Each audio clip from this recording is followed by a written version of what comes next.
आप चारों तरफ से जल चढ़ाओ, मना नहीं है, पर कभी मौका मिल जाए आपको, और जैसे ये शिवलिंग है, ये जलाधारी है पानी बहने की, यहाँ से पानी बहता है, ये शिवलिंग है।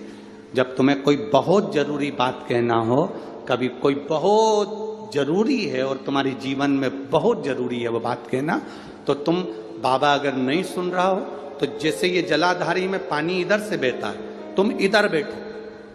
कहां बैठोगी? इधर दक्षिण में। जलाधारी का मुंह कहां होता है?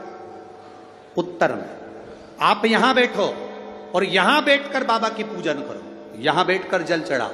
वो पानी यहां जब बहकर, तुम यहां बैठकर जब जल चढ़ाओगी, दक्षिण में बैठकर उत्तर की ओर मुंह कर कर जब जल चढ़ाओगी और उत्तर में ही पानी बहकर जाएगा, तो तुम्हारे को रिजल्ट जल्दी आएगा। ये निश्चित है, आपका फल आपको मिल